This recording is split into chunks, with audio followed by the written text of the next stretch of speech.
There is one line on the federal tax return that, filled out correctly, can take what a senior owes the IRS and bring it straight down to zero. Not a smaller bill. Zero.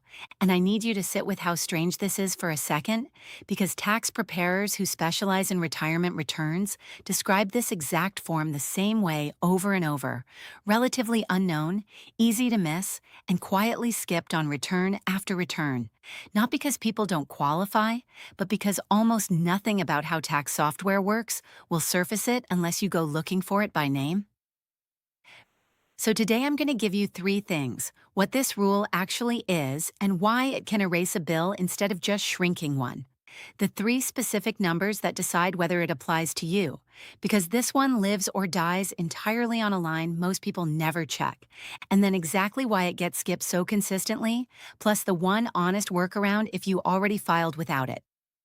Stay to the end, because that last part, the fix for years you already filed, is the part almost nobody mentions. Let's start with what this actually is.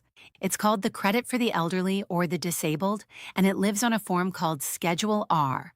Unlike a deduction, which just shrinks the income you're taxed on, this is a credit, meaning it comes directly off what you actually owe, dollar for dollar.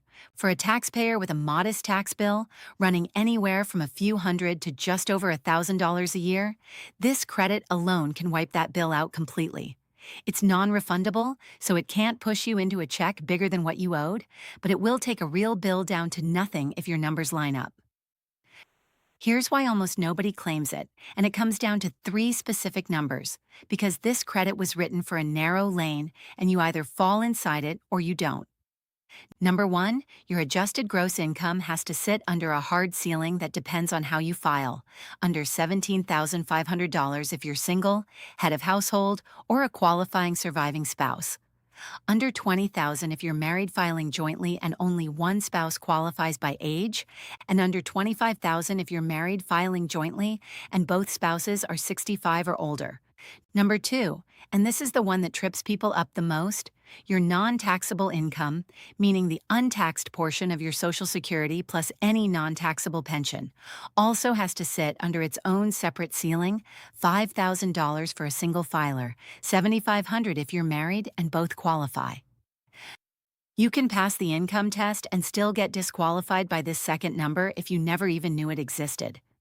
Number three, you have to actually be 65 by the last day of the tax year, or younger and permanently totally disabled with documented disability income.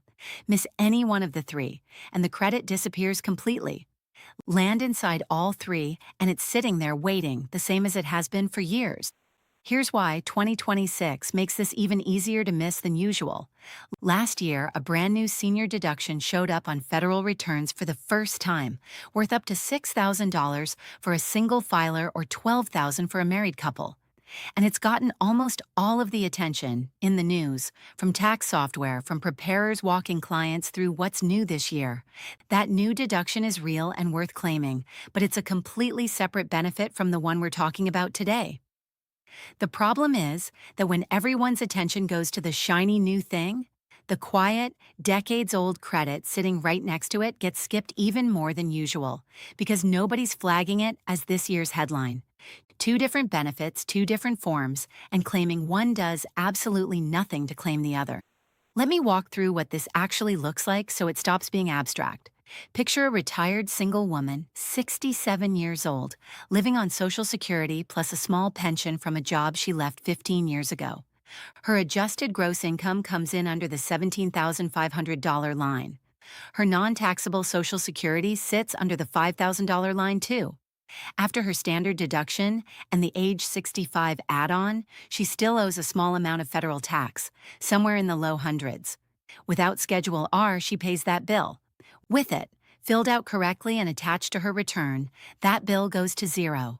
The only difference between those two outcomes is one form that her tax software never once suggested, because nothing about her return technically required it to. And here's the number that decided all of it. The income ceilings I just gave you, $17,500, $20,000, $25,000, have not moved with inflation. They were set decades ago and simply never got updated the way most other parts of the tax code do every year. That's not a reason to assume you're locked out. If you're genuinely living on Social Security plus a small pension, a huge number of people land inside those old frozen numbers without realizing how close they are to them. So, what if you already filed this year, or last year, or the year before, without ever hearing the words Schedule R? You're not out of options. You generally have up to 3 years from when you filed, or 2 years from when you paid, whichever is later, to file an amended return, Form 1040-X, and claim a credit you missed retroactively for that specific year. Free, IRS certified help through VITA or tax counseling for the elderly sites can walk through prior year amended returns too, at no charge, and they specialize in exactly this kind of retirement income return that a general preparer might rush past. Now tie it together, because the pattern here is the same one hiding behind almost every senior tax benefit.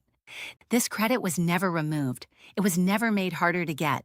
It simply sits quietly next to louder, newer changes on a worksheet that most software won't run unless a person specifically asks it to.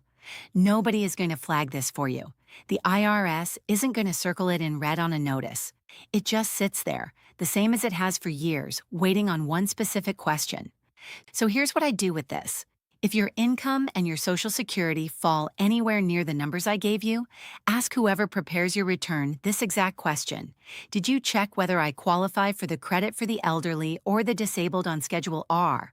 Not did you get me every deduction? That question gets a yes every time, whether it's true or not.